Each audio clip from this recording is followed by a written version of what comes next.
Welcome, ladies and gentlemen, to the first installment of the International Spot. I am your host, ECW James, representing the House of Rage, and this isn't going to be your normal podcast. This is going to be a podcast for wrestling fans, by wrestling fans. Yeah, because there's not like a ton of those out there. But damn it, we have opinions and they matter. Joining me on this premiere episode, we have the one, the only, the madman from up north, Lord X. Greetings and salutations. And joining me from over there, in the southern areas, because I'm not sure where he's from. I think Florida. I could be wrong. Yeah, you got it. Yes, from Florida! We have the madman in the mad state, Israel Pacheco. It's still real to me, damn it. It is. It will always be real to me. So, we're going to start off with this episode with a quick introduction of ourselves and basically kind of give you a little bit of background. I'll go ahead and go first since I'm hosting.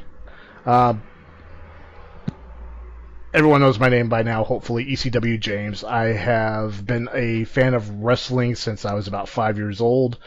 And for the record, I am 41, and I can hear it now. Oh, he's one of those people.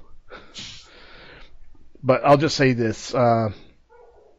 In 2002, I actually started training to become a professional wrestler here in Sacramento at the camp provided by Supreme Pro Wrestling. My teacher was the Big Ugly J.D. Bishop, and I practiced and trained for about 4.5 years.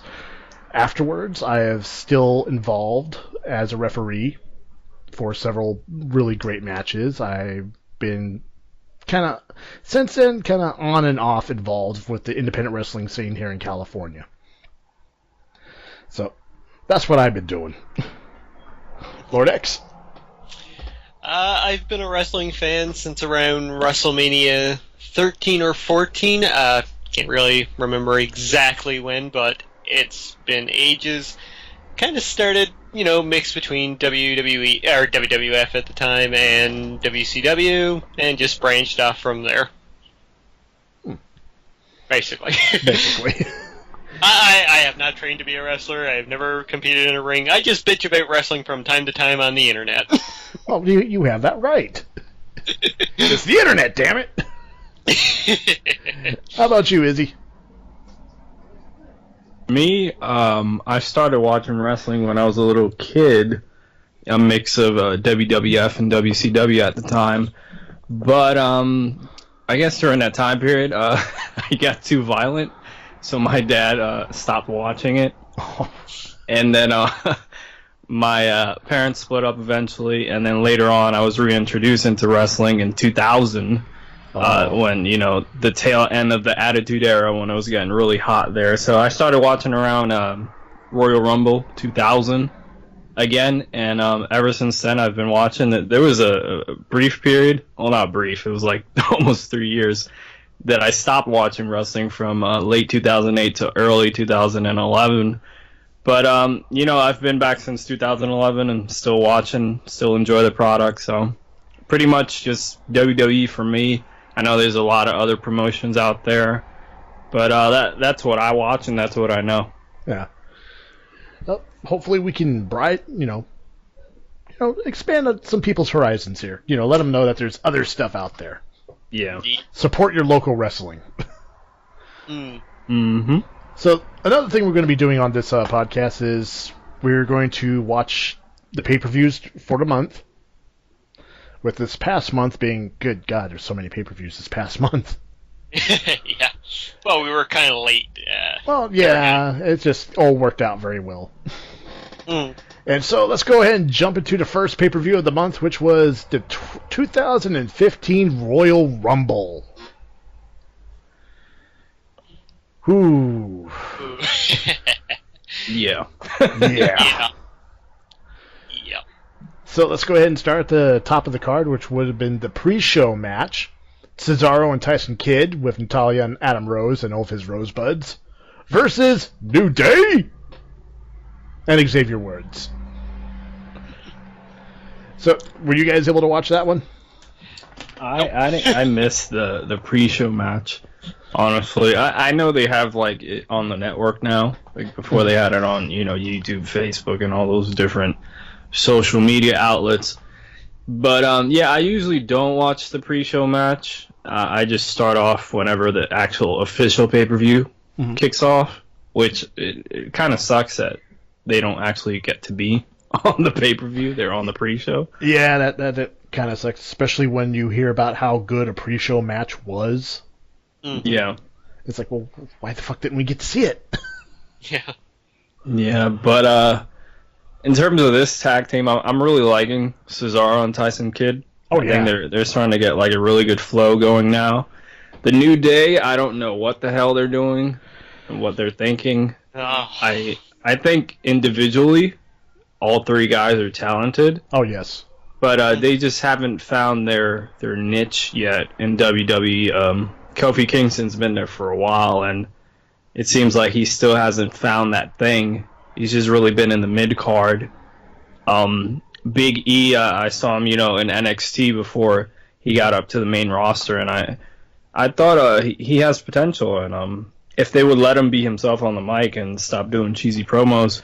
Yeah. And Xavier Woods, he's got the mic skills there. He's got the in-ring skills. I just don't know. I guess they just were like, okay, these three guys that we don't really know what we're doing right now with them. Let's just all put them all in one group. Mm-hmm. And have them be super happy. Yeah, and those colors are terrible. Like, yeah, they are. I mean, I've always been a big fan of tag teams dressing similar. Yeah, but that's just ridiculous. The blue with the powder blue and the yellow. It's just, Yeah, I don't like it at all.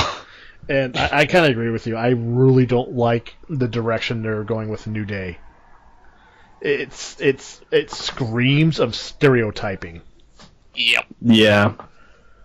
Now, if they just, put a big spin on it and like reveal that it's just a cult following. Oh my god, that'd be awesome. It's really the Nation of Domination. Like. Coming back. Because at one point I remember Xavier Woods coming to the ring saying, like, just talking to the audience, going, "Why do we smile? We smile so that the darkness doesn't creep in. Stop smiling. Let that darkness creep in. That can be the twist right there. Boom. Cult." Or even if they went with the whole right to censor with those guys. Yeah. Mm-hmm. Yeah. It's like, we're doing what's right for the people because they're too fucking stupid to do it for themselves. Well, I guess they don't want to go that route just because of, CM Punk's straight edge society from, short while, true. 2 years back, so.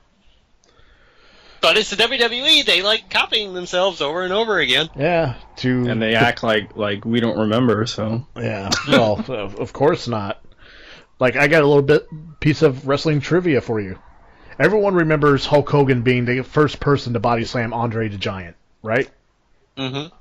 3 years before that, in NWA, King Harley Race body slammed Andre the Giant and has a dated photo to prove that he did.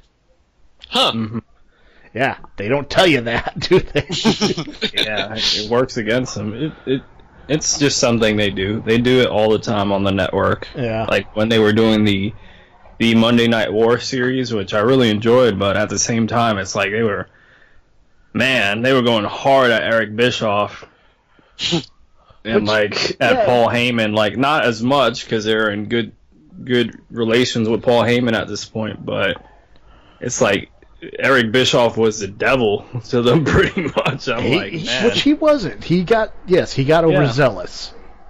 Mm-hmm. But to the point that all these people are saying he was? I don't think so. Yeah. I actually like Bischoff. I think he's he's an entertaining guy. He's an interesting guy too. Oh yeah. But at the same time, would I trust him with my credit card? Hell no. Yeah, no. All right, so now let's go ahead and hop into the match 1 of the actual program, which is the Ascension versus one of my favorite tag teams of all time, the New Age Outlaws. This was a Yeah. good match, if I remember. Yeah, it actually was pretty decent. It had a few hiccups here and there, Hmm. but all in all, it was a pretty decent match. I mean, Yeah. nothing too memorable or forgettable about it. No one got hurt. There was no crazy spots. It was a good, clean tag team match. Yeah. The one thing that I kept popping in my mind just watching this match was, has Billy Gunn aged at all? No. No, I've seen him in person, and he looks great for his age. It's crazy, honestly. Which he should be like, what, in his 50s now? He's got to be late 40s, probably. Let me Really late Google this 40s. real Yeah, quick. go ahead and Google that. And unfortunately, New Age Outlaws lost. Yeah, they. I 51. really. 50. Wow, Yep. Wow. it looks great. He looks, yeah, fucking better than Yeah. Vince looks, that's for sure. But yeah, it's confusing to me what they're doing with the Ascension. On one hand, they're, like, even with the commentary, like, are they trying to get these guys over, or I are don't they know. trying to bury them? Like, 1 week, it seems like, when was it when the New Age Outlaws were out there and APA and all that, NWO, and they Yeah, that was pretty like much the week squashed before the them. pay-per-view. Yeah, which... And then, like, Michael Cole will say stuff like, these guys are nothing like the Road Warriors or whatever, and yeah. it's just like really mixed messaging, and it's not helping them at all. I had seen them at NXT like live before Oh, they were fucking phenomenal on NXT. they debuted in WWE, and they were pretty good. But it's just weird how they're being handled. Yeah. Mhm. You could definitely tell this is a bit of one of WWE's biggest problems is their old school mentality. Mhm. You know, you got to be 6 foot something. You got to be 300 pounds. You got to be big as hell and crazy and charismatic. Mhm. But Mhm. people are tired of that. Yeah. Yeah. You know, they want to be entertained. Basically, they want to see good matches. And sadly, this brings us into our next match: Oh. the Usos versus the Miz and Mizdow. Terrible match. Awesome side performance by Yes. Mizdow. Yes, dear God, Mizdow. I hate what they're doing with him, but I love the fact he's just embracing the fuck out of it. Mhm. Yeah. He is having so much fun with it, and the crowd loves it. He's more over now than he ever was know. on his solo. I know, and I'm hoping. I was hoping they would have, stretched it out a bit longer, but they're going to blow their load, and they're going to have a match at Mania. Hmm. Yeah. Him and Miz. I mean, heaven forbid they run this to its full extent. Just they like it. Let's get to the ending. Let's get to the ending. Hmm. It's just. I know we mentioned. I probably talked to X about it. The Usos. My problem with them is they're a good tag team. I like the whole face paint and the fact that they're pushing that they're twins, but they're interchangeable. Hmm. Jimmy doesn't stand out from Jay at all, and vice versa. Hmm. Yeah, they don't have like the same thing like the Hardy Boys did, Yeah. where They have were their own both identities, yeah.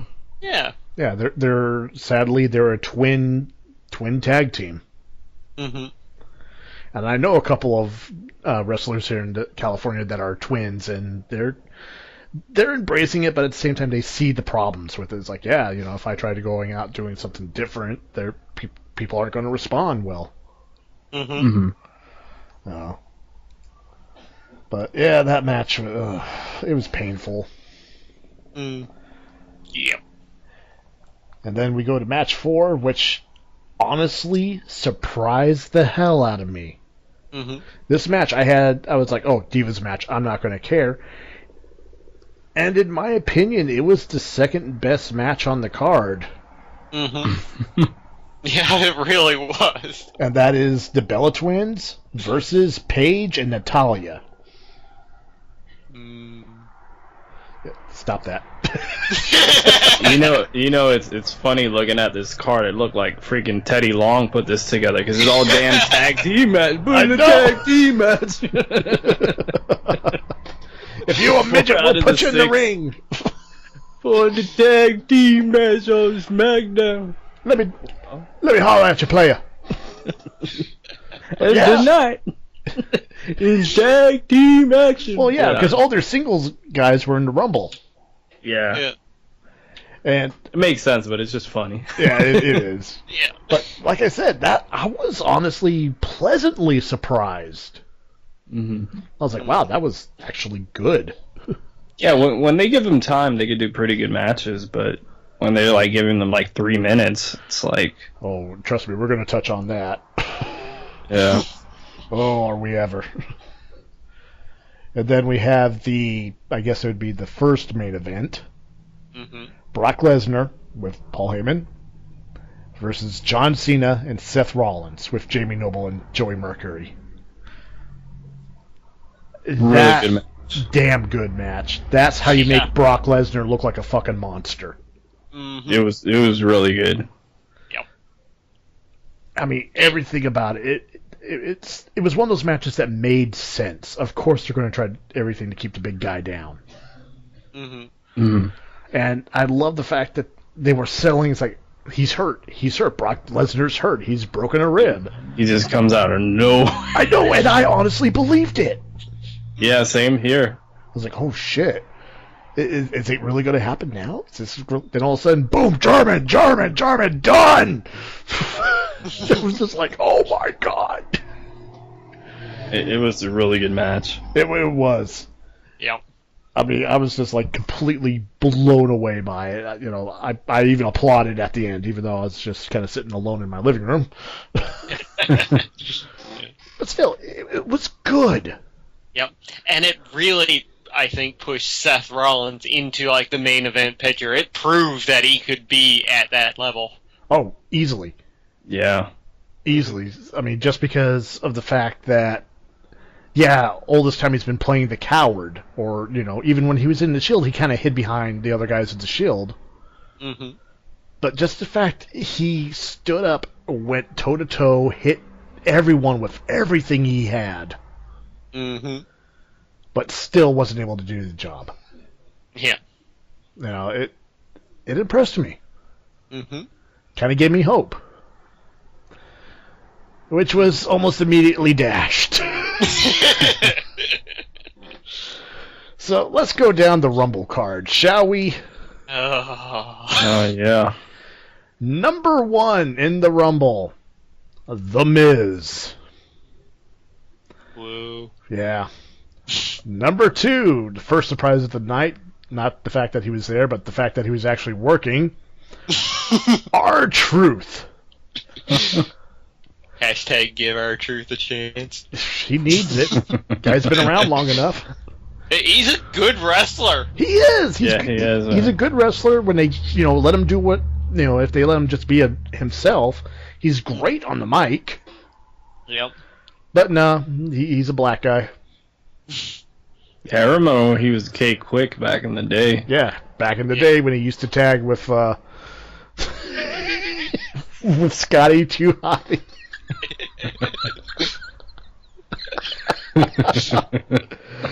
Oh, Attitude Era. And speaking of Attitude Era, number 3 actually had me standing up yelling, Bubba Ray Dudley. Free Yeah, from the grasp that was of cool. TNA. For the first time in like 10 years, he's back. Mm-hmm. And he tweeted... I got excited by that. Yeah. I was hoping Devon was there, but sadly he wasn't. Mm. I was just so excited, and plus reading his tweets afterwards, he's like, hey, it was really good to be back, and I'm not opposed to coming back. Mm-hmm. Next up after Bubba Ray Dudley was Luke Harper. Scariest man on the planet. Yeah, Luke Harper. Scary motherfucker. And after him, Bray Wyatt. And that's when the Rumble got good. Oh, yeah. He was having so much fun out there. Mm-hmm. And honestly, I was kind of hoping that there'd be some explanation what happened with him and Luke and Rowan at some point, because one day it's like, yes, we were a family, we can't be broken up. Next week, they're broken up. Yeah. Yeah. So, after Bray Wyatt, we had Curtis Axel. Unable to compete. Because he Good. was jumped by fucking Rowan. And then we kind of did get that moment, you know, between Bray, Luke, and Rowan. That was kind of cool. Yeah, we got the moment, but it didn't go anywhere. Mm-hmm. They turned on Bray for like a second and then turned on Rowan. Yeah. And then we had our second surprise flashback of the night, the Boogeyman. I honestly was happy with this one. It was cool seeing him again. Especially like putting him up against Bray Wyatt. Yeah. Like, That was funny, that spot. Oh, it was. When they were looking at each other, and then Bray Wyatt does the back thing he does. His exorcist thing. Boogeyman's got that look on his face like, what the hell? This guy's creepy. Damn. And of course, after the Boogeyman, you gotta have Botchkara. Hunako Kara. Yeah, Sin Cara. He don't really know what to say about him. But yeah, Move along. he was there for a whopping 50 seconds. One of Thank the you, people. Wyatt. Yeah, thank you, Braid. After him, Zack Ryder. Yeah, he still works there. Yeah. Who lasted even less than Sin Cara did. Poor Zack Ryder. And then we had the biggest pop of the night, Daniel Bryan at number 10. Yeah. And good That- God, that was Oh. intense. Mm-hmm. I mean, just him and Braid going at it, because those two have had a history. Mm-hmm. And Some damn good matches from them. I know, and we'll get to that in a moment. After him, we had Fandango. Yeah, he still works. Followed by Tyson Kidd, who was in there for a whopping 2 minutes. I'm only mentioning the guys that weren't in there very long. He was in there for 2 minutes, 41 seconds. Well, he already worked earlier that night, so he kind of got an easy break. Next up was one of my favorite wrestlers of 2015, Stardust. He has improved himself greatly. Oh, he has, and you could tell just by looking at him, he is having so much fun. Mm-hmm. After him was our third surprise wrestler of the night, one Mr. It's Me, DDP. DP. Bang! And I think at this moment, when he started hitting the diamond cutters on everybody, and JBL mentioned something, does he teach that at his yoga school? I actually yelled at the TV again, shut the fuck up, JBL. But that just goes into the commentator problem that I'm sure we'll touch on later. Yeah. Then after him, we had Rusev, one of my favorite big guys. Mm-hmm. Followed by Goldust at 16. Followed Who's by having the best run of his career right now. I know, considering he's in his 50s and he's in some of the best shape he's ever been. Mm-hmm. I mean, he is going toe to toe with kids half his age and outrunning them. You know? Yeah. That's the power of DDP yoga for you. No shit. After him, we had Kofi, and then Adam Rose. Kofi was only in for 3 minutes and 4 seconds. And no good, elimination Spot, save from yeah. this year. Yeah, his thing was this year they hit him, and instead of falling to the floor, the Rosebuds were in position, catch him, and then put him back in the ring. I was just like, that's lazy. That's just lazy. Yeah. Compared to other years where he landed like on the railing or the like he railing. was on his hands. On his or- hands! Oh my fucking god, Yeah. that was so good. Mhm. I'm just waiting for the day he lands on another wrestler. I mean, it's like that one year when Jerry Lawler was in the Rumble, he got knocked out and he stood on one foot. Both feet have to touch the ground. And so he was hopping around the ring on one leg. So after Adam Rose, we had, well, no big surprise, the winner of the Rumble, Roman Reigns. Believe that. Believe that it's going to rain. Make it up in rain here. on them bitches. Yeah, God. Don't let him talk. Just never let him talk. Or, let him talk without Vince giving him a script. God damn, the fucking catchphrases. Seriously, just no. So anyway, after Roman Reigns, we had Big E, which the crowd really didn't care. Hmm. He was in there for quite a while, though. Yeah, he was in there for about 15 minutes. Yeah. I think the record holder for this one was Bray Wyatt. Yeah. 47 minutes, 29 seconds. Wow. With 6 eliminations. Which ties him this year with Roman Reigns. Yep. Believe that. Believe that. And Rusev. And Rusev? Really? Oh, yeah, 6 eliminations also. Way to go, Rusev. So, after Big E, we had one of my favorite moments where Mizdow was called. The Miz was like, no, you're not going in. Miz gets knocked down. Mizdow runs in, does a couple things, and then is knocked out. And then he was like, oh, I don't know what happened. Are you okay? The crowd loves him so much. Yeah. People are so behind him. And then after him, Jack Swagger. Underused, in my opinion. He's good. He's gotten better. Mm-hmm. The whole "we the people" thing really helped Yeah. his career, because before he was just like, big, white, cocky, and blonde hair, and I look like Stretch Armstrong. I mean, he really didn't have much of a personality. Yeah, that's true. But, with this, Kate gave him, some focus, some drive. So, yeah, he's improving. He's getting there. Yeah. Unlike the next guy, Ryback. The big guy. The creator big wrestler guy. of WWE.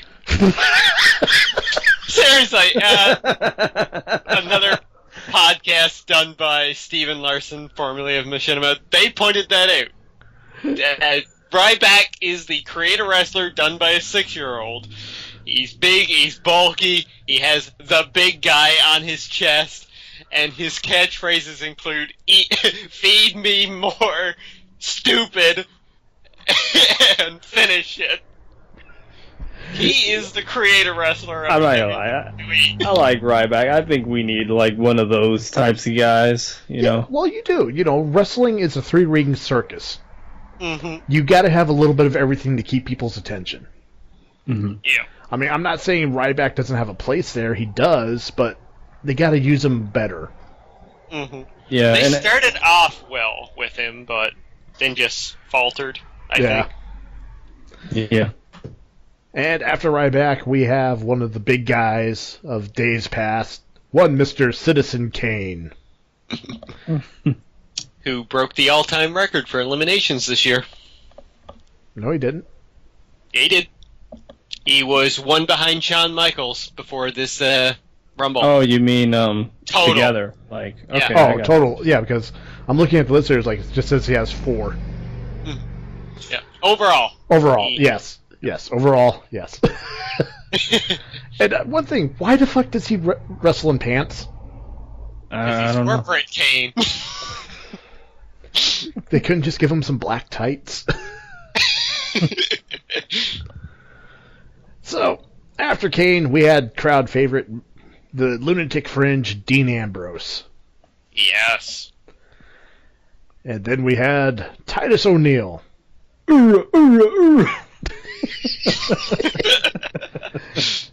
And then some more bad news.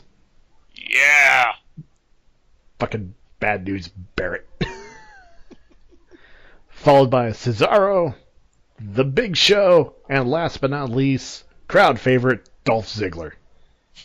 Who they allowed to stay in for For a whopping 2 minutes.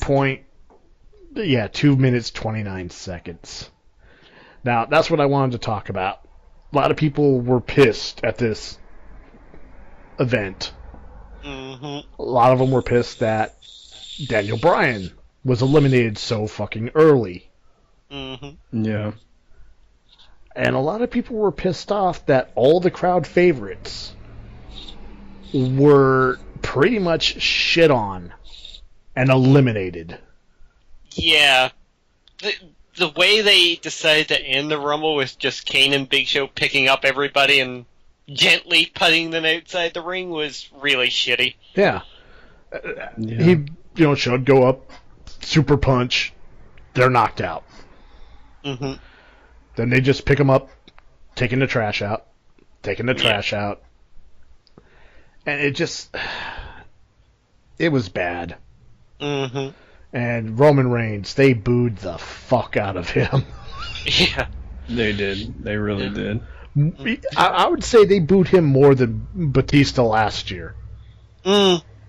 Well, I think they were more so just booing the way the Rumble ended. Because Reigns, he is kind of popular.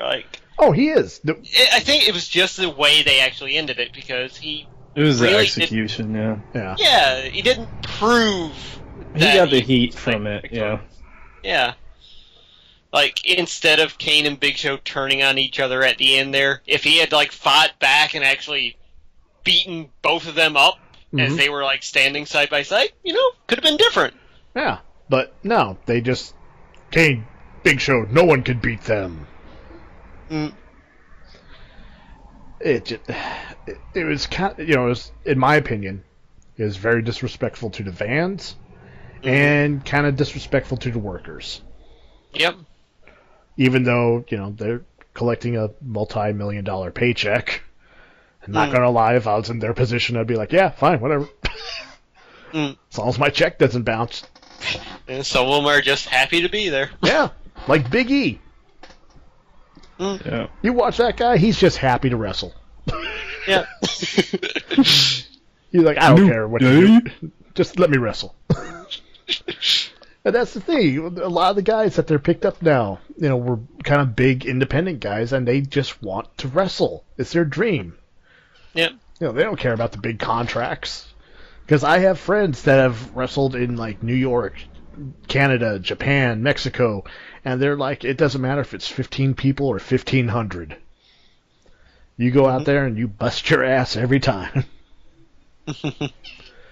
It's that love, it's that showmanship, and that cleanup just kind of shat on them. But that's my opinion. Yeah, even The Rock couldn't save it. Oh, Oh my god. The Rock came out. It's like he's like my second 12th cousin's aunt's nephew twice removed. I just remember I watched the latest Botchamania, and they did a slowdown of of Roman Reigns getting booed at the end after The Rock came out. Rock just kind of looks through the crowd, looks to Roman Reigns, and he's just like, "Fuck, I can't help you, kid." Yeah. He's like, what are they doing? I've never heard this sound before. I know! I mean, I'm not going to say the Rumble was bad, but it pissed God off. Raw was canceled the next night because nobody was able to get to the venue. Because God's a Daniel Bryan fan. He is! He was like, no, I'm going to create a new storm. I'm going to create thunder snowstorms. So, that was pretty much the Rumble. Mm-hmm. For me, like I said, two favorite matches was surprisingly the Divas match and the title match, yeah. How about you guys? Yeah. Yeah, the triple threat was definitely the standout for me. Yeah. Ditto, yeah. That was probably the only good thing on the card. That made it worth the price that I paid for it. Which kind of brings me to my next subject, the whole network selling point that the announced team is always fucking doing. Mm-hmm. Now, this is pissing me off. I know the fact that they have to push the product. Mm-hmm. But when they start insulting the people that are paying full price for it, for example, like you. Well, X. I didn't really pay full price. I saw it at the theater for $15. Yeah. That's not bad. No. But if you had the network, you'd just be at home watching it, wouldn't you? Yeah. And why isn't the network up there yet? Because our fucking Canadian government, that's why. Yeah. So they're talking all this shit towards the people that haven't gotten it yet or can't get it. Mm-hmm. Mm-hmm. You know, it's something I've been noticing the few pay-per-views I've been watching. It's like the way they talk down to people is like, can you believe people are actually paying full price for this? Mm-hmm. And it's like, wow, dude, just back off. Mm-hmm. You know, I mean, we have the network. It's cool. I even though it's still buffering issues and time skips. Izzy, have you encountered any of that? Yeah, I've had a few times when I'm watching pay-per-views that it's just buffering. But it's only like, it used to be really bad when the network first launched. It's gotten better over time, but there's still at least 2 to 3 times every pay-per-view that'll start buffering for me. Have you experienced any time skips? Like, they'll be setting up for a move, all of a sudden, it's like a few seconds later.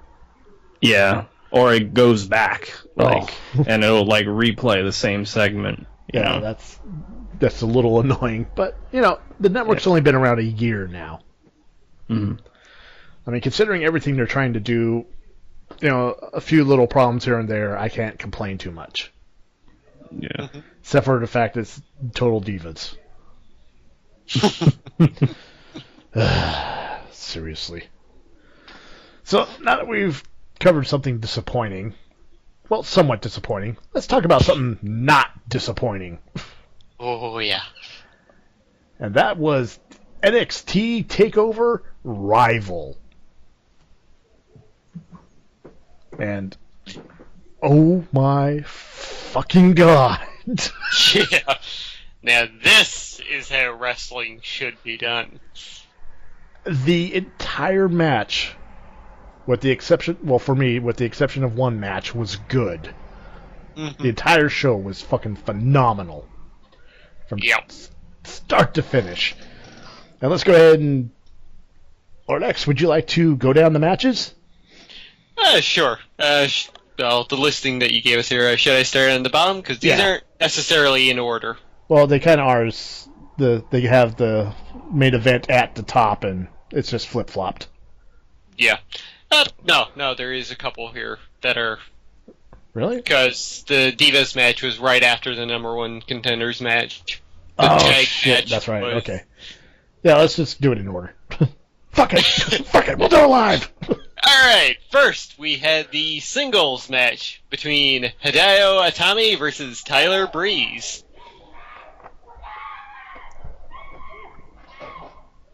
What is going on?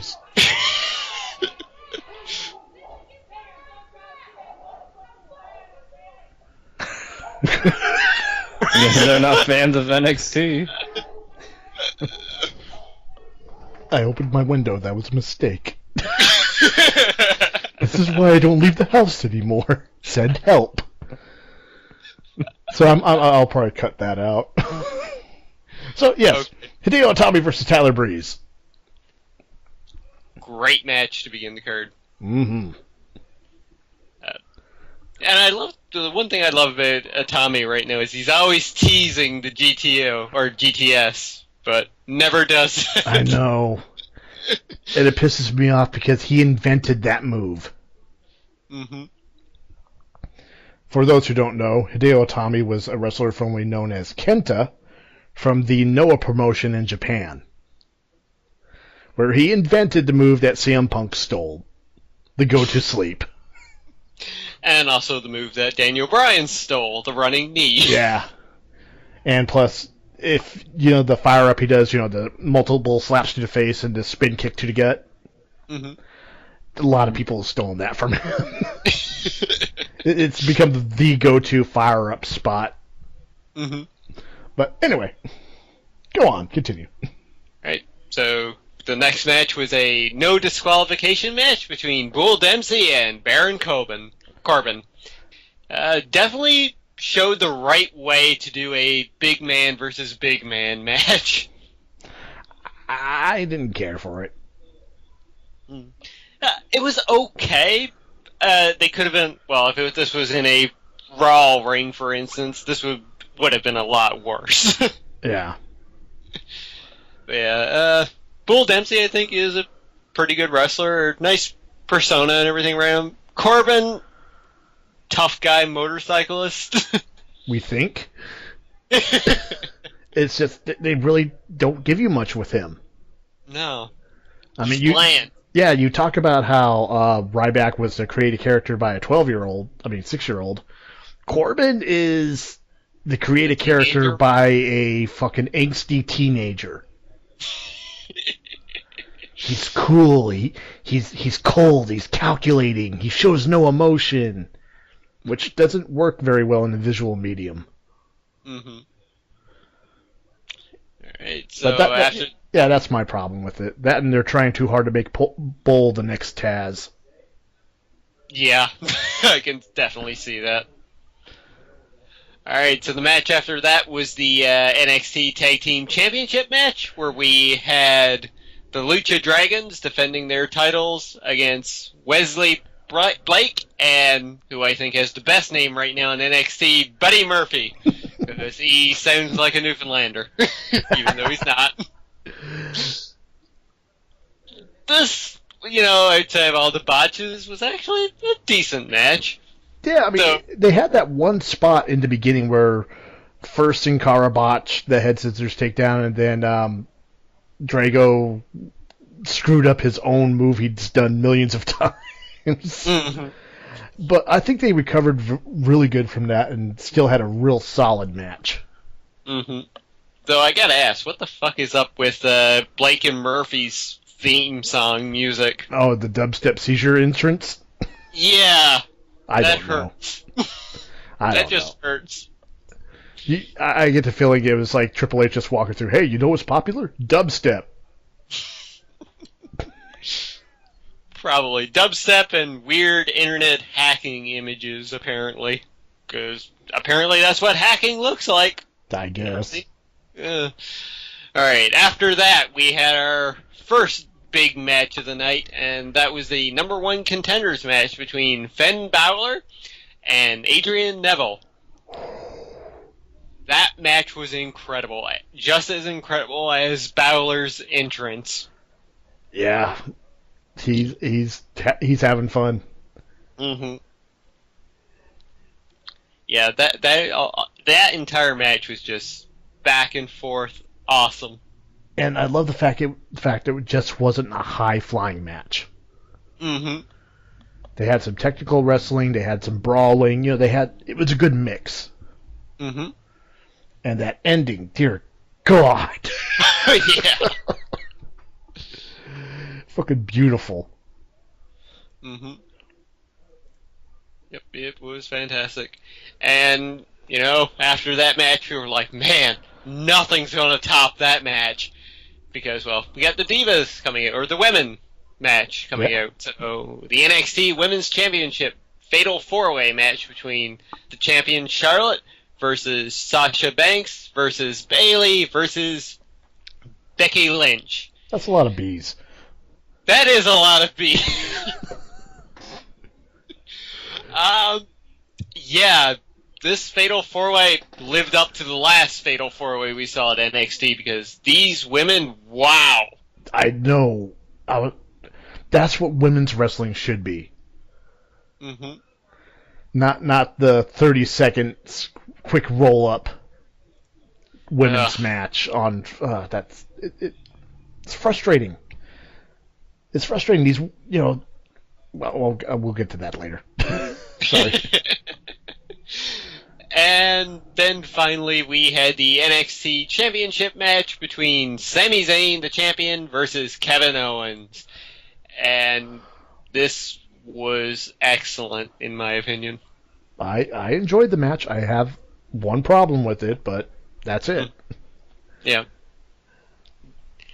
One problem which I think I do disagree with, as we... that's fine. That's fine. Like I said, to me, like you saying, Kevin Owens, he did look like a monster.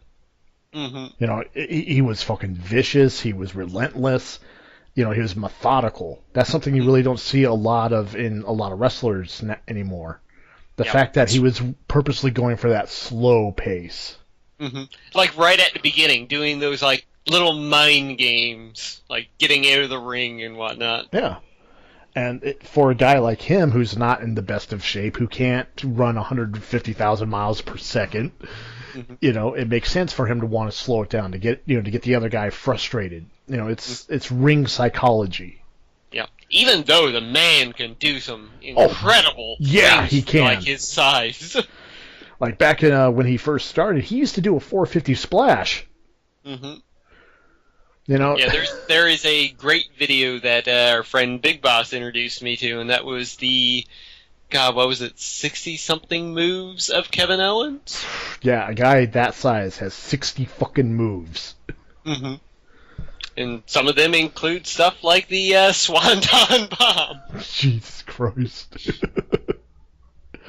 Which he did in this match. Which he did.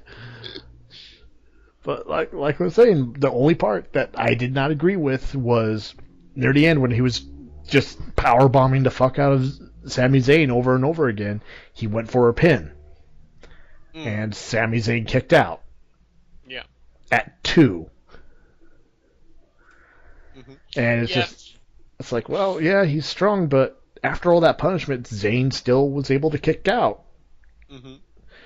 If he just would have kept power bombing him over and over and over again until the ref stopped the match, my opinion, that would have made it better. Okay, yeah. Yeah, I can see that. For me, though, it worked for both of them in this respect because it showed that Owens was like a complete dominant monster in the ring, just doing powerbomb after powerbomb. And it also showed that Zayn has that like hurt of a champion not wanting to give up and everything. So it kind of put him on equal ground, and in order for Owens to actually, win, he had to just fucking lose it and just like go over the edge in order to like just beat up Zayn to the point where Zayn, even though if he would kick out, just make everybody else stop the match for his safety. Yeah, which, looking at it in that perspective, that worked. That works very well. And it sets up, future matches and rivalries between these two who have a history together. Oh, huge They're history. Best friends. Yeah. Which is, funny in wrestling terms when you look outside the ring and see this. Yeah, this is one thing you'll find out in wrestling. If two guys are good friends, like best friends in real life, in the ring, they are going to destroy each other. Mm-hmm. Because it's kind of an unspoken rule. When you're in there with someone that you care about, you work harder. Mm-hmm. And sometimes that means murdering the guy in the center of the ring. So, I think the match itself did a great job in, like, getting us excited and ready for what's coming. Like, when Zayn gets back, what he's going to do to Owens. Like, it sets up potential for the two guys. The only real concern that I have with Kevin Owens right now is when they do transfer him over to WWE, how well is he going to work out there? Yeah, because the land of the giants, as I like to call it. Yeah. That's the thing. A lot of these superstars you look at them, it's like, yeah, here they're great. How are they going to be treated when they get to Raw? Mm-hmm. Because we've seen that happen with Bo Dallas. Bray Wyatt, not Bray Wyatt, sorry. Bad News Barrett has improved. It took him a while, but he's kind of in his spot now. Yep. But the only ones that's really worked out with has been like Bray Wyatt and the other two members of the Wyatt family because they have that look and Bray is just like fantastic on the mic. His promos right now are probably the best in the WWE. Oh yeah, without a doubt. And fuck, who's the other one I was going to mention from it? Yeah, Paige worked out well. She was there at the right time, I think. Like it was. Yeah. So not many have like really worked out. Look at the Ascension right now; they're really fluttering, as we talked about earlier. Yeah, and in my opinion, that's bad booking. Mm-hmm. They're trying to do the whole, well, these guys destroy, any other team that gets in their way, but they're not as good as blah. They're not good as so and so. Mm-hmm. And it's really hard to get behind a team that you're constantly hacking down. Yeah, if they brought them in and they took out like the Usos on their very first night of Raw and just like destroyed them. Oh yeah, that would have been great. But they brought them in, and for the first 2 weeks they were taking on jobbers. Yeah. People that just like, oh, hi. Yeah. It worked out for Ryback simply because he was taking on 2, 3 at a time some nights. Yeah. Because, but it doesn't work for a tag team. No, it doesn't. Especially one that you're trying to put over as being so dominant. Mm-hmm. And I'm sorry, the tweeting thing. Yeah. That reeks of Vince. That's all the bullshit he does. Mm-hmm. I feel so bad for any NXT person that gets up there. I mean, yeah, they're going to get a big pay raise, but at the same time, they're going to be underutilized. Mm-hmm. I mean, hell, I can't remember their last pay-per-view, the one before Rivals. Revival? Yeah, Revival. Where the week before, they had Charlotte go on Raw. Mm-hmm. And this is the NXT Women's Champion. I love the fact they call him Women's Champion, not Divas Champion. Mm-hmm. Went out there and she had a match against Natalya. Yep. The match was 3.5 minutes and Charlotte lost. Yep. What a way to put over your talent.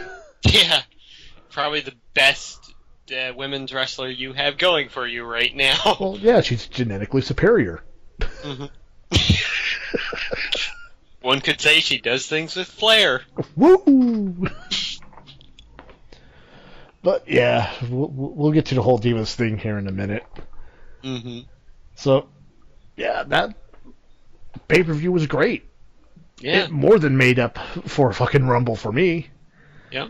And it shows, too, if Triple H is, given complete control of something, he can do fantastic work.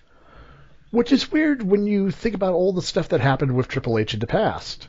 Mm-hmm. How people were like, oh yeah, he just buries people. Yeah.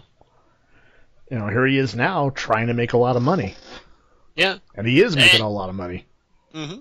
And just from, things that I've read and heard, he goes in, he helps, every single one of these guys, with their personalities, with their, mic skills, what they should do when they're coming to the ring and everything. He knows his shit, and he knows, what's a damn good show. And meanwhile, over on, Raw and SmackDown and the normal pay-per-views, you have Vince doing his little puppetry, his normal song and dance all the time. Yeah, it's literally the same old shit. Mm-hmm. And it's getting old. Yeah. Right now, I'm looking at the timestamp for the fucking Fastlane pay-per-view. Almost every match, with the exception of 3, was under 10 minutes. Mm-hmm. This is a pay-per-view.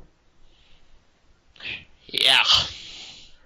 Each match should be 10 minutes plus. Mm-hmm. But let's go ahead and jump into this steaming shit pile. Yep. Izzy, you still with us, man? Yeah, I'm still there. I didn't watch the NXT event, so that's why I stayed quiet throughout the discussion. Well, you should watch them. You would actually enjoy yourself greatly. Hmm. So, since you were so quiet, guess what you get to do? All right, so let's go through the card for the Fastlane WWE pay-per-view special event, whatever the hell they want to call it. Yeah, which is replacing No Way Out. Yeah. Which Elimination Chamber replaced. Yeah. Yeah. So the first match on the card was a 6-man tag match, which was the Authority, Seth Rollins, Big Show, and Kane, with J&J Security going up against Dolph Ziggler, Eric Rowan, and Ryback. And I think this match did nothing for anybody in the match. Nope. I was like, really? They're starting the pay-per-view with a tag match when they could get great singles matches out of these guys? But, yeah. I just, it kind of fell flat for me, honestly. I was watching the show and I was like, really? They're going to start with a 6-man tag? Yeah. Like, not even a good 6-man tag. Yeah, it just fell flat. Like, yeah. We should have just had Rollins versus Ziggler. That would have been amazing. Oh, yeah, God. That would have been a good the match. Roof off. Yeah, it just fell flat. It did. I mean, the only thing that I got from that match was apparently Jon Stewart's and fucking Rollins has got a feud going now. Yeah. Right after Seth Rollins' dick pics got on the internet. Mm-hmm. I don't know if that's like a push or a punishment. But yeah, that, like you said, nothing. It was flat. Yep. All right, so moving into the next match on the card, and that is Goldust versus Stardust, and traditional singles match. Leading up to this match, I thought they were gonna have a great match. It ended up being just okay for me personally, because of the promos behind the scenes. They were like, Goldust was like, well, Dusty Rhodes was telling Goldust, you got to go out there and do what you have to do, and you thought Goldust was going to beat up Stardust pretty bad, and that's not what happened. Yeah. And there seemed to be like a bad call somewhere in the match where the referee counted to 3, and I'm not sure if that was a mistake or that was intentional or what was going on. It felt really out of place. Yeah, it when did. When they did that roll up, and you saw the ref like kind of hesitant, and then he was like, "Oh, just ring the bell, I guess." So. Yeah, I mean, they both were like, "What?" Mm-hmm. Yeah. I mean, that's the thing. It could have been a backstage call too. It's like, yeah, end the match. Yeah, it could have been like, go home, end the match. So. Yeah, that match, for the record, was 8 minutes and 55 seconds.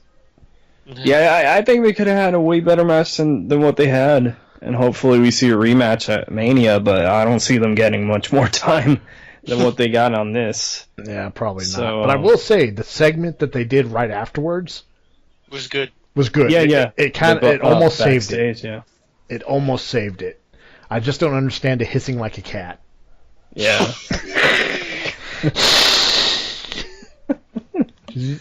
I almost expect him to do like a cat paw at his dad. Son, you ain't right in the head.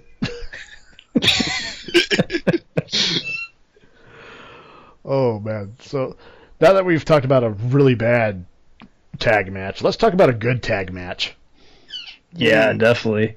And that is Tyson Kidd and Cesaro versus the Usos for the WWE Tag Team Championships. Yeah, this was a damn good match. Mm-hmm. I'm really liking Tyson Kidd and Cesaro as a team. Team Catface. Gotta get face down with the cats, man. And dear God, Natalya looked hot. Yeah, she did look good, yeah. Thank With that God outfit she looks she had, nothing like her father. Thank God. But no, that was for the shitty setup that feud had. The match was good. Mm-hmm. Yeah, that behind the scenes, right? When they were like in the, I guess, supposed to be a restaurant or something, yeah, right? Totally not a locker room. Yeah. Yeah, the whole Total Divas intertwined with that was kind of bad. Oh, I hate that shit so much. But yeah, that was honestly a really good match. Yeah, I was surprised they got the tag titles, to be honest. Yeah. Well, that's one of the things with the tag divisions. It's like whoever's popular gets the titles. Mm-hmm. Like when Golden Stardust was, people were going nuts over them. They got the titles right away. Yep. And then they went into this constant loop feud with the Usos. And it was just constantly back and forth. It's like, okay, how many fucking rematch clauses do they get? Mm-hmm. It's like, oh, we want another chance. Why? Because there's no other tag teams. Okay.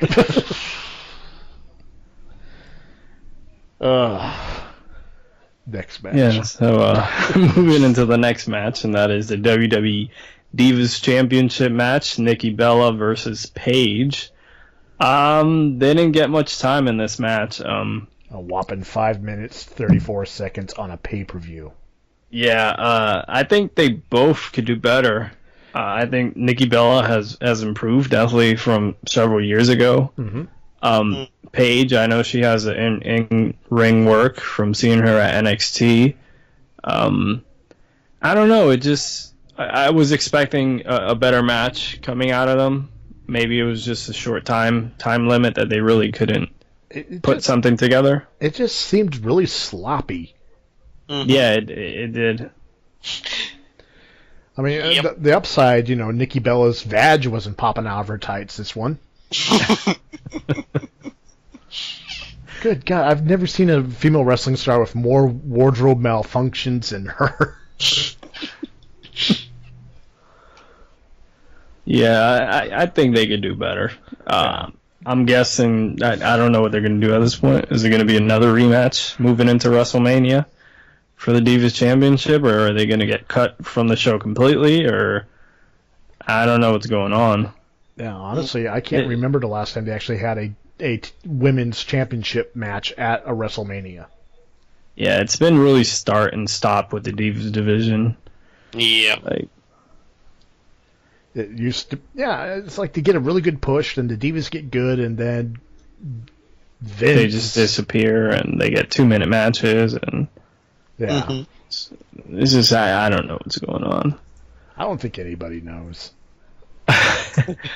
But speaking of what the hell was going on, the next match was a Bad News Barrett versus Dean Ambrose for the WWE Intercontinental Championship.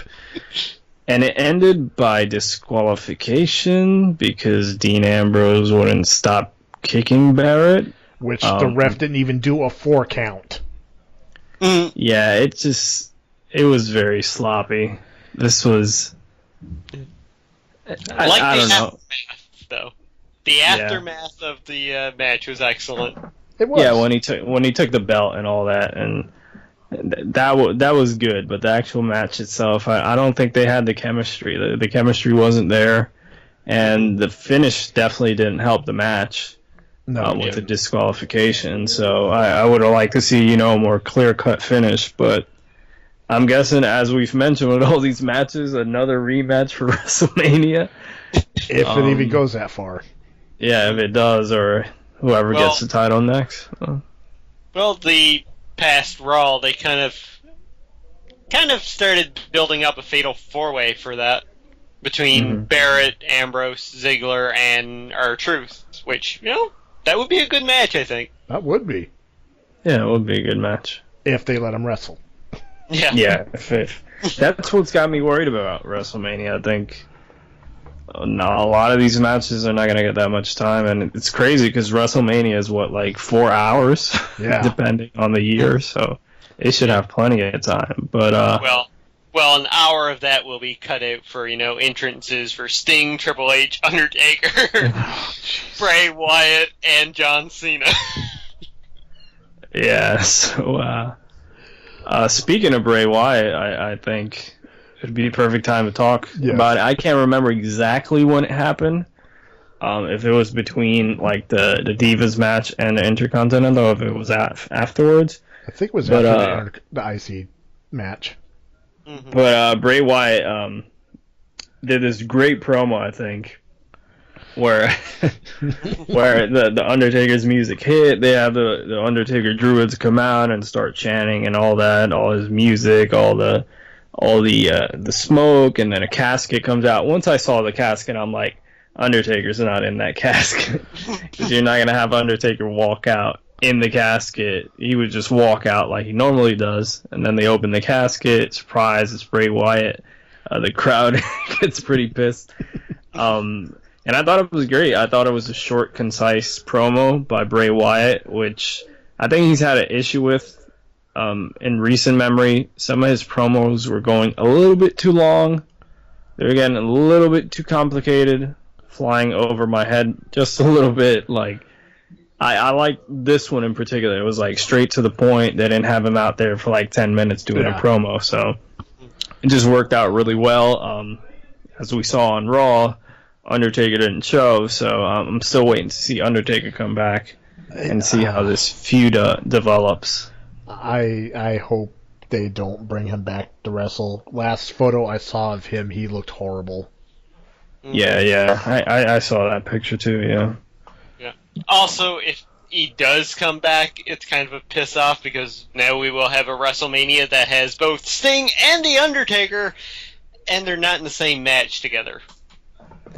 Yeah, it seems to me, I guess, if they're going to do Bray Wyatt versus Taker this year, that next year would be Sting versus Undertaker as Undertaker's retirement match, if they're going to be in Texas Stadium, which just makes sense since he's from Texas. Maybe they put him in the Hall of Fame the same year.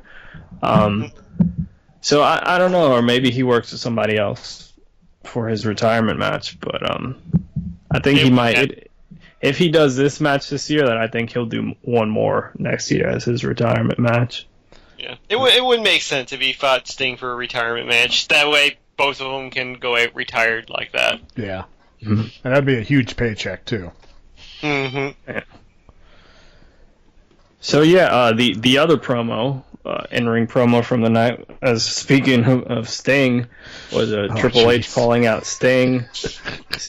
Sting coming out, and then, doing the whole hubbub about WrestleMania, pointing to the WrestleMania sign, and setting up their match for WrestleMania. So, I don't know how I felt about this segment. I thought it was good. I didn't think it was great. Like, I thought there was things were kind of off about it. I don't know. What did you guys think? It brought back memories of WCW and Sting challenged Hogan for the title when he wasn't speaking or anything. That's what it brought back memories of for me. Yeah, that's exactly what it seems like they're doing. They're just replaying that. And it's good to see Sting, but at the same time, it's like, honestly, he should be retired now. Yeah. Well, it's nice to have him back into WWE for, one run at least. Yeah. Yeah, well, we'll see how the match turns out. I mean, it's going to be him and Triple H. Triple H, I've only seen a handful of really bad Triple H matches. Yeah. He does work, for all the guy's faults, he does work his ass off. Yeah. I mean, if you need proof of that, just watch any of his matches against Scott Steiner. I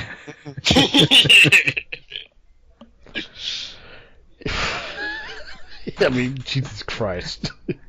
Yeah, those were, yeah. I mean, is it good? He tried his best. Yeah, he did. He put in all the work. Scott was just like, whatever.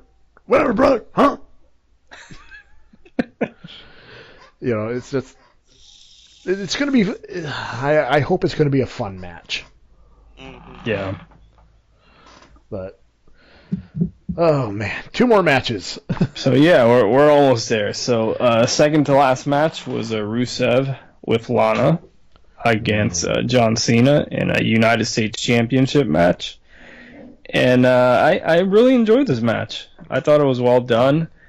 Going into it, I was like, where the hell they're going with this? Because why would John Cena win the U.S. Championship if he's like, WWE World Heavyweight Championship like material? Like, unless they want to bring more prestige to that title. Yeah, because it hasn't done. But yeah, I thought it was a good match. I enjoyed it. I enjoyed what they did with the finish. I figured, halfway through the match, I'm like, okay, they're gonna do the whole Austin versus Brett angle where he just passes out, and he never actually quits or taps out. So, which worked. Yeah, it definitely worked, and definitely for John Cena's character too. Yeah, one thing that bugged me about that match was the announce team constantly putting over the fact that John Cena was past his prime. Yeah. That's another thing that we were talking about earlier, the mixed messagings with the Ascension. They're doing the same shit with John Cena. Yeah, I'm just like, wait, how? He's lost one match at a pay-per-view, and now all of a sudden you're like, oh, he should retire. He's no good. He's a broken man. Yeah, they went a little overboard with that. Yeah, but then again, we've read the reports of like Taz and Mick Foley back when they were doing color commentary, how Vince would just be in their ear the entire fucking episode telling them what to say. Mm-hmm. Yeah. And that's what it reeks of.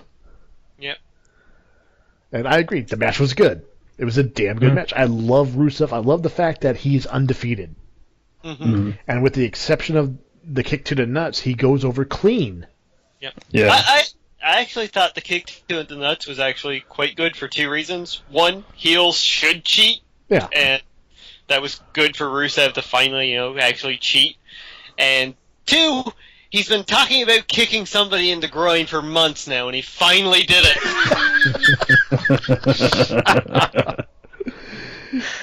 Is that what he's saying in really Russian? like Rusev. I'm starting to enjoy him as like a bad guy. Mm-hmm.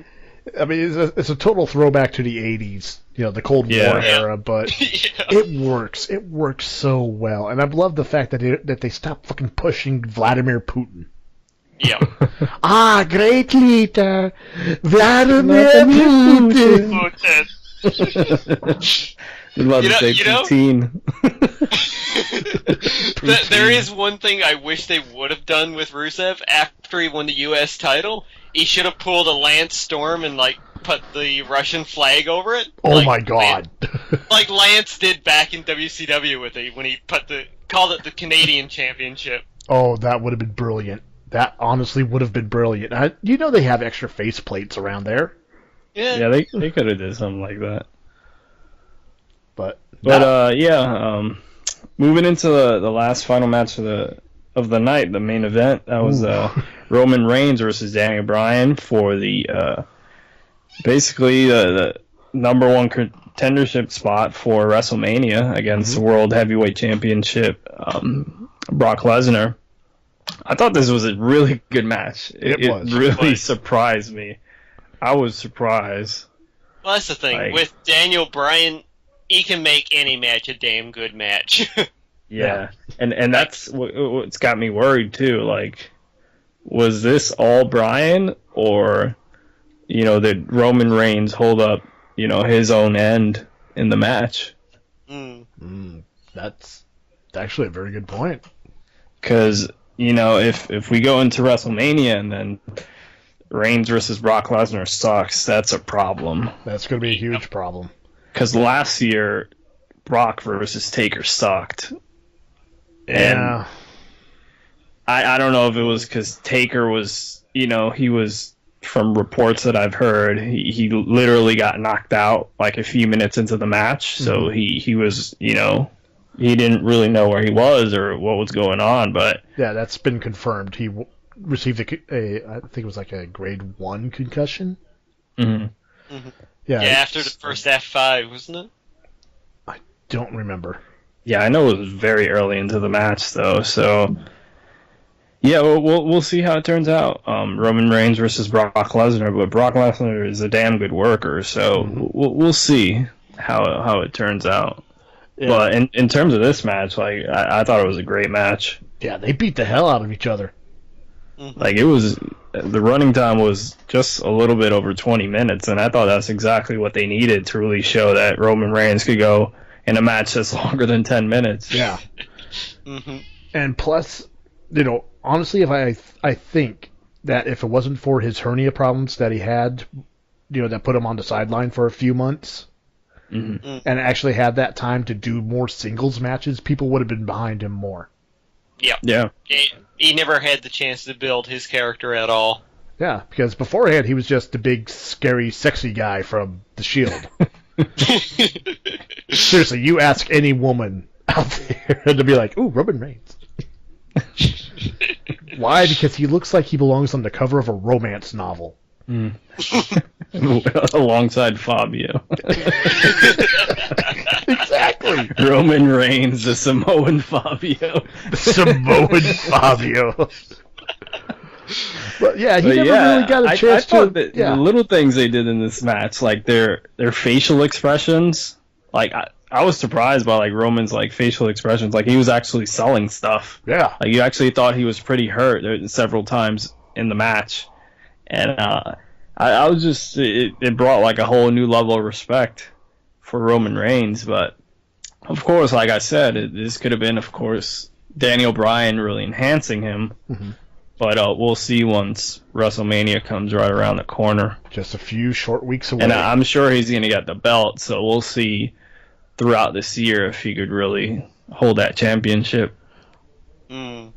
Honestly, I think with Daniel Bryan helping him, just backstage and, working on his singles game, but he could be ready by the time Mania rolls around. Yeah. I think they just need to drop this scripted promo crap with Roman Reigns. Just let him go out there, be the big, the big, strong, silent guy. Mm-hmm. Or like just let him talk. Like I've seen him outside of being in a wrestling ring when he's done like interviews, and he's a charismatic, funny guy. But they don't let that come across. They give him this Jack and the Beanstalk garbage. Like,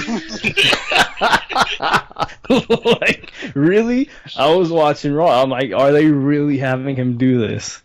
And talk about him going up and punching the Giants' teeth out, and like it was just really corny. Like I hadn't heard a promo that was that stupid in a really long time. They keep trying to give him a catchphrase. Mm-hmm. Yeah, they do. It's like not just one, but like multiple. Like he's got to believe. Believe that. And they're like, make it rain up in here, and just there was a meme video that I saw out where it was the classic. It was the match where JR was commentating. He's like, "No, for the love of God, don't do it! Don't do it! Think of your family! Think of your friends!" I think I saw that. And it's The Roman one that- Reigns going for a microphone. I think I saw there was one. It was called like the Looney World of Roman Reigns or something. And they at the beginning they have him like the Looney Tunes old school cartoons when they would come out, like and then they had and then they had like a picture of Roman Reigns in like the red circle for Looney Tunes, and then they were playing like the promos that we're talking about. Oh man, I need to look that up. But I was cracking up when I saw that. Oh, that was God! I gotta see that. Yeah, but I think the guy really has the potential, like he does to be it's just- a big star. It's just they keep giving him this stupid crap. Yeah, don't mold him into The Rock. Mm-hmm. I mean, yeah, don't try to force him to be, the overly over the top. Yeah. I mean, like hell, how The Rock even was. Dwayne Johnson himself says, "Yeah, The Rock is just me turned up to 11," Yeah, which worked for him. yeah. But for Roman And not Reigns, everybody's gonna be The Rock. Yeah, you can't be, because then it would get boring after a while. Yeah. All right, I found the video. There's a link to it, so okay, you can I'll- check it out. Yeah, I'll check that out after we're done here. Yeah. But all right, so let's get to the moment we've all been waiting for. Our major bitch. And I have to say is hashtag give divas a chance.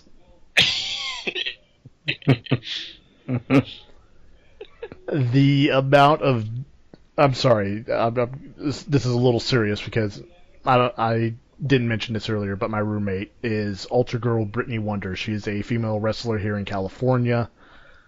She's slowly growing in popularity, but she's getting there. She's working her ass off, and she's not your classic female wrestler. Mm-hmm. She's got big hips, big strong legs. She's one of my best friends in the world. I can say that without hesitation. And everyone expects her to be a diva. Mm-hmm. And she's like, no, I'm not a diva. I'm a fucking, I'm a female wrestler. I am a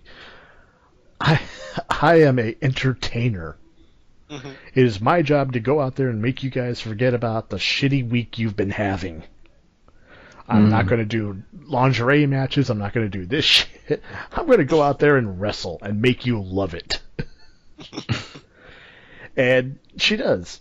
So, and I've seen her put on some great matches against men, against other women, mixed tags. And the stuff she's able to do is just phenomenal.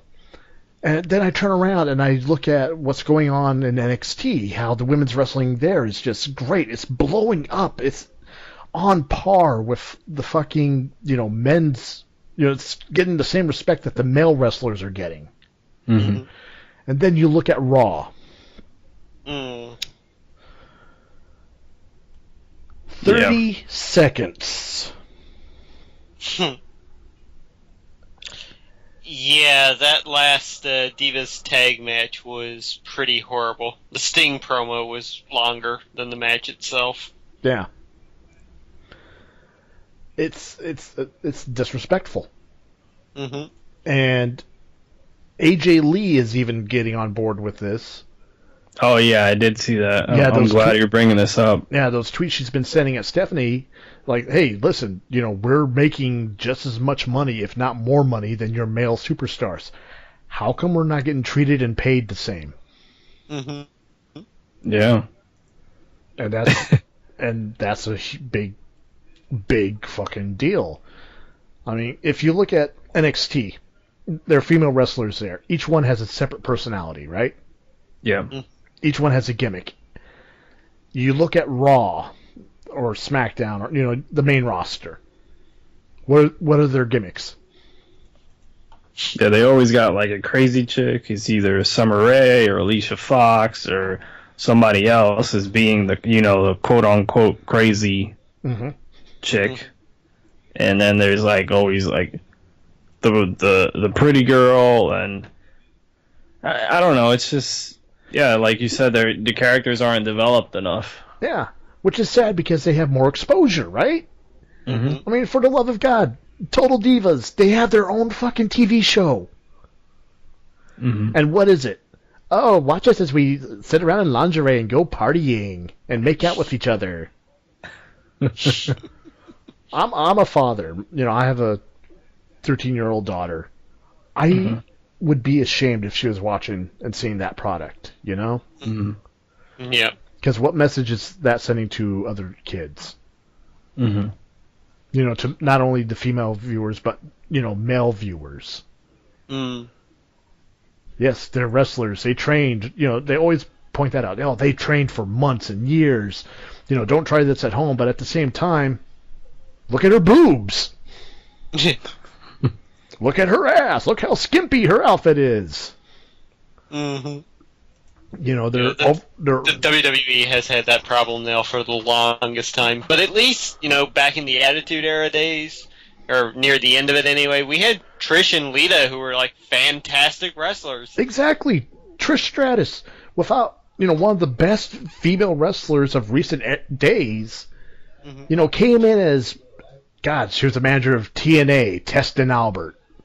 Mm-hmm. And that's all she was meant to be, was just, eye candy. Yeah. Mm-hmm. But she got a love for the sport. She got a love for the entertainment. So she started training, and she became one of the best. Mm-hmm. Mm-hmm. Even Lita. Yeah. She was a fucking valet girl. A valet. For S.A. Rios. Yeah, she started off with S.A. Rios. Then she moved on to the Hardy Boys, and then from one dick to another dick to another dick. Ooh, that's bad. But, at the same time in WCW, their female wrestling was stepping up as well. I mean, yeah, you had some high candy girls. You had Tori Wilson. You had. Damn. Yeah, forgot about that, didn't you? You had Stacy Keibler. Fine. Jesus. Stacy Keibler. Oh dear God. Them legs. Them legs. And she still looks good. Oh, Hot, hot, hot, hot, hot. But anyway. But even them, like, yeah, they were eye candy, but they became good wrestlers in their own right. Exactly. Yeah. But then you started noticing after the first Diva search, all the girls started becoming they the switched same. focus. Yeah. They didn't want wrestlers, they wanted Playboy models. Yep. Mm-hmm. And then the PG era hit.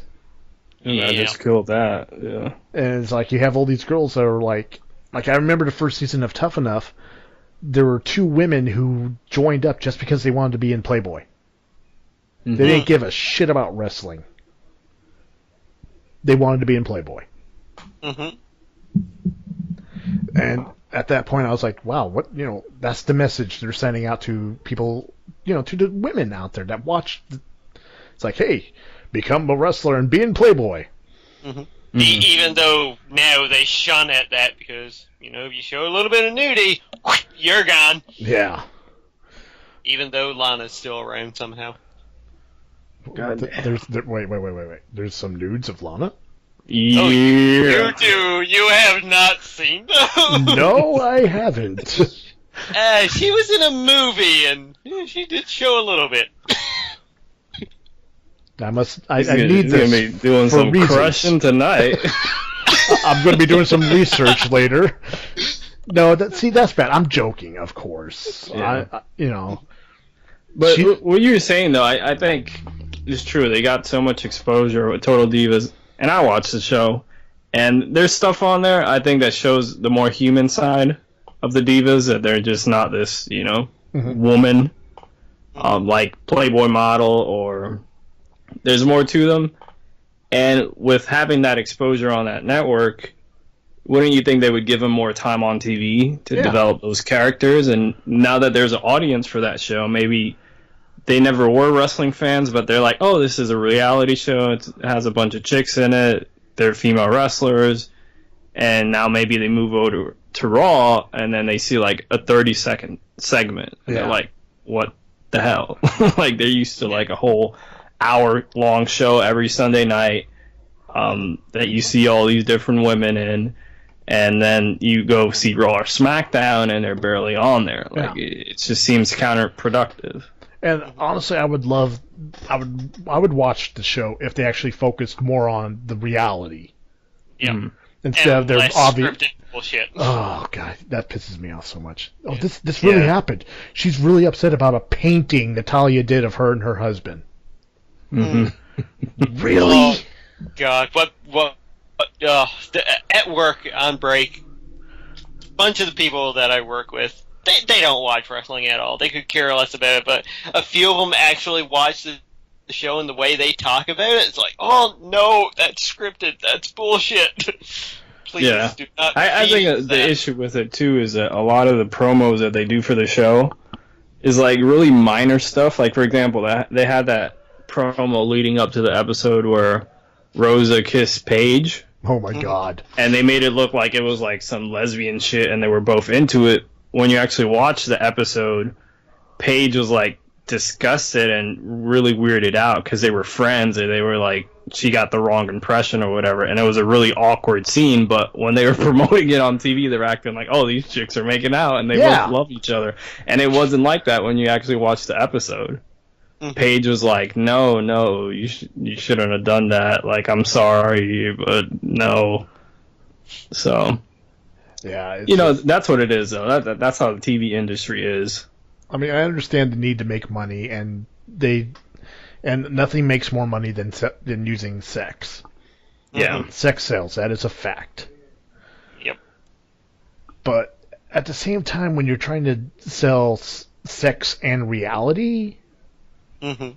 Yeah. And tie it into the project, into the wrestling product. I mean, I would love it more if it was scripted, but to the point of like, yeah, we have a match against each other next, at this thing. And it kind of follows them around as they go through the week, dealing with each other leading up to the match. Mm-hmm. That I would watch that. Yeah. Yeah. But they don't. No. I did like when that hashtag, just bringing things back around again, did appear, though, because it was fans that started that up to begin with. Yeah. And the sad part is, yes, WWE's going to pay attention until the hashtag goes away. Yeah. Because how many times have we seen it before? Very true. Axelgate doesn't appear to be catching on that much, though. Who? Axel. Man, it sucks with that guy's like family legacy. Like, what's going on with him right now? Yeah, it's rough. But oh man, so that was pretty much my bitch of the podcast. You know, a little close to home for me. Just a wee bit. How about you guys? Oh wow, it's hard to top that one. Yeah. It really is. I'm sorry. I honestly am. I'll go back, bring things back around again to the very first thing I mentioned on the podcast with the New Day. Make them a fucking cult. That would work. Make them creepy happy. That would sell them completely. Like They've all been Stepford Wives. Like a Joker. Oh my Yeah. god. maybe they've all been brainwashed by what's his fucking name again? Xavier Woods. Yeah, Xavier Woods. He's just like brainwashed Kofi and Big E. That'd be funny. I mean, I understand that you're trying to do, positive black role models, but why has it got to be a stereotype? Yeah. Why can't they just be themselves? Mm-hmm. Like Kofi Kingston, when he first came out, what was his big... Well, he's from Jamaica. And? And what? And then his mother tweeted, and he was really from South Africa, and they had to change that really quick. Yeah. I mean, like even with R-Truth or K-Quick back in the day, it's like they really don't know what to do with a lot of black wrestlers. Yeah. Is it racism or is it just ignorance? Yeah, look at Titus O'Neil. He's like, when he was allowed to like really talk and entertain, he's a damn good person on the mic. Oh, he is. He is entertaining as hell, and he's a good wrestler to boot. He's a big guy too. When you compare him to everything, he's a tall ass guy, man. Yeah, I mean, he's great on the mic. He's a phenomenal worker. I've seen his stuff on the Indies and back when he was in TNA. Mm-hmm. But, what do you do? Well, I do this thing with my hands, and I yell a lot. Yeah. It's like, wow. Damn, dude. Well, at least they put the primetime players back together. You get that millions of dollars again. Millions of dollars. Millions of dollars. Jeez Christ. Alright, so I got my bitch of the week since you guys, got your ears in. Alright, let's hear it. Of course, with the Divas, and then, we were just talking about, I just went blank for a second. It's okay. They have that effect on people. So mine is going to be something we were talking about earlier, and that is a commentary. Oh, it's just so disconnected. Like, there's a match going on, and they got JBL and Michael Cole or whoever is in it, Byron, or whoever is in the damn commentary, depending on the show, Raw or SmackDown. Yeah. And they're just cracking jokes and throwing out random, pop culture references, and none of it has to do with what's going on the ring, or they're trying to sell you on the network. And they're like, oh, it's so easy. You gotta go here and then download the WWE app and then sign up. The whole month is free and $9.99 a month and all this stuff. Just focus on the match going on in the ring. They don't need the commentators to promote the product. All they have to do is throw a package together that says $9.99 a month, do this, blah blah blah, and it's a 30-second spot that they play maybe twice during Raw. Yeah. They play it maybe halfway through and then maybe closer to the end, and that's all they need. They don't have to keep pushing this down your throat. It's getting annoying. And sure, some of the jokes are funny every now and then. If you're not into the match, like say a terrible match is going on, and you just actually start listening to the commentary, there might be some stupid jokes that keep you entertained. But at the same time, it's not focused. Like they're not like calling the action in the ring. They're just talking about random stuff or saying things that. Just to interject there. I do have one question. I don't think they've answered this yet with the via commentary, but how do you download the app? Jesus fucking Christ, I'm going to stab you. Yeah. You turn on your smartphone device, and you go to the App Store, the Google Play, and It's ridiculous. And then, like we were talking about earlier, also these mixed messages. Like they're telling you John Cena is old as hell and he's past his prime, or they're telling you the Ascension is terrible. Like it's crazy. It is. And on the same thing, your classic commentating team, you have the play-by-play guy. Yeah, and then you got the color commentator, who's usually a heel. Yeah. What the fuck is going on with those three? I don't know. Like, sometimes it goes back and forth. Like, is JBL supposed to be the heel? Or sometimes he's a face, depending on the segment. Yeah. Michael Cole is somewhere in between. Well, not really. He's all over the place, just as bad as JBL. Yeah. Then Booker T, I guess he would be the face now. Yeah, well, it's King Booker. 5-time WCW champion, sucker. But do Spinneroonie. Yeah, it's just all over the place. I wish they would just go back to two people on the mic, not 3 or 4, because they just start talking over each other. Also, they'll start cutting each other off, or they'll make mistakes. And I understand people make mistakes, and this is live television, so we can't be that hard on them. But at the same time, they have all this scripted stuff that they're pushing. Yeah, and I know a lot of it is not on them. Yeah, it's but on at the same upper time, going back to the mistakes part, how many times have we seen JBL stop whatever he's doing and just start writing someone about a mistake they made? Yeah. I mean, that happened this last pay-per-view at least 3 times. Yeah. They just do whatever they fucking want. They don't even put over the guys. They just like, oh, you saw that botch spot? I can't wait till it's on Botchamania next week. Like, you're gonna hear them say that shit someday. I'm just waiting for it. Yeah. You know, it's the product is a mess. I know they're trying their best to fix it right now. Mm-hmm. All right, new segment. How can we fix this? Mm-hmm. Throw out the 30 damn writers you have on the staff. Like, you don't need that many people.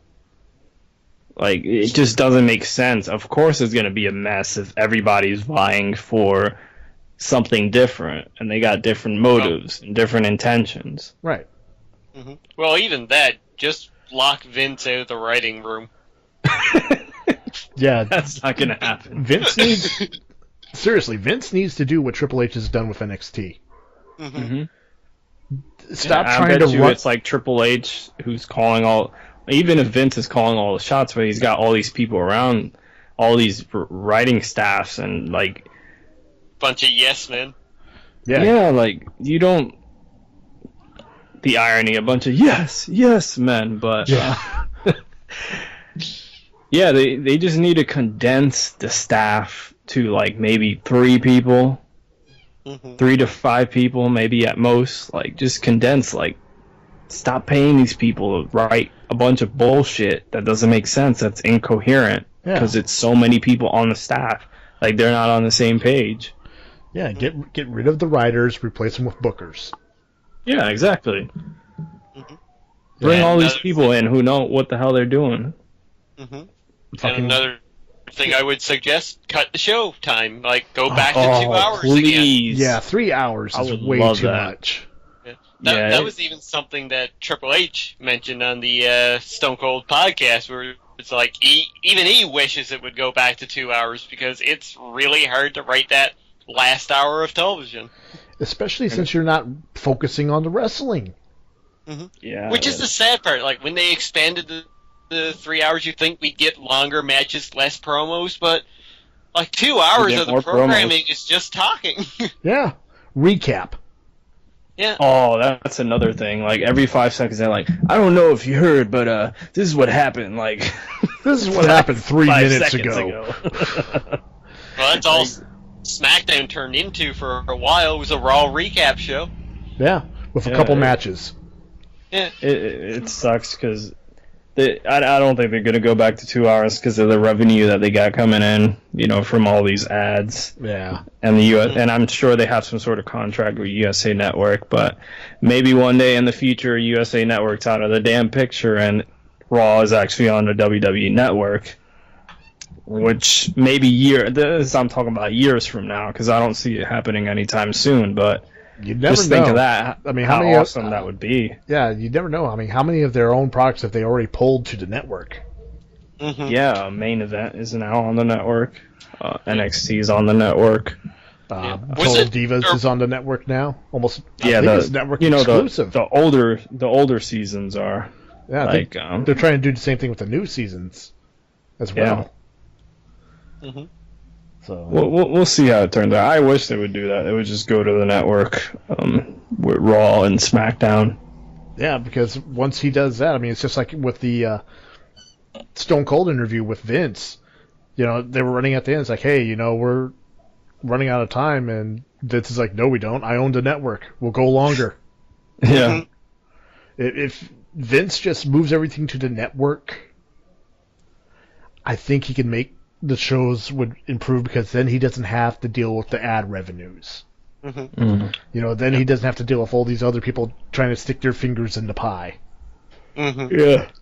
Yeah. But then you gotta wonder, though, like, how's that going to affect the superstars themselves? Because they probably the would get revenue less of a streams. cut. Yeah. Honestly, I think some of them need a pay cut. Mm. Mm. Like, for example, Batista. I mean, I know he's not wrestling anymore. He's done. He did his last run. He didn't enjoy it. Yeah. But when he was wrestling, he had so much fucking money, it was ridiculous. Have you ever seen his home? No, I haven't. Mansion Estate. He bought one of his kids a fucking blinged out go-kart, like golf cart. It had a stereo system in it and all this other shit. I mean, that's too much money. Yeah. And especially to buy a mansion where you're only going to be at a few weeks out of the year. Mm-hmm. I'm sure he's enjoying it now with all of his Guardians of the Galaxy money he's made. Getting that Disney money and soon Bond money. Yep. But that's a different conversation for a different show. Yeah. And we've been running pretty long so far. Yeah. So I'm going to go ahead and bring it home, as they say in the biz. About to take it home right now. First off, let me go ahead and say thank you very much to Lord X and Izzy for taking the time out of their day to help me with this podcast that we've been talking about doing for, a year and a half now? Something like that. Yeah. So I don't know when the next one's going to be. Probably after Mania weekend, because, oh dear God. That's going to be one to talk about. I am actually going Yeah. to be in the Bay Area that weekend. Oh, nice. The company my roommate wrestles for, Hood Slam, which is, in my opinion, the second biggest company in the U.S. right now. Mhm. Google them, see how they sell out every fucking show they run.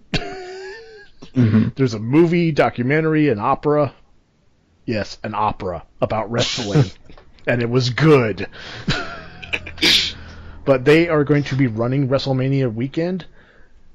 As far as I know, it's going to be I think, a show Thursday, Friday, Saturday, and a special fans-only get-together on Sunday, I think. Cool. Okay. I could be wrong, but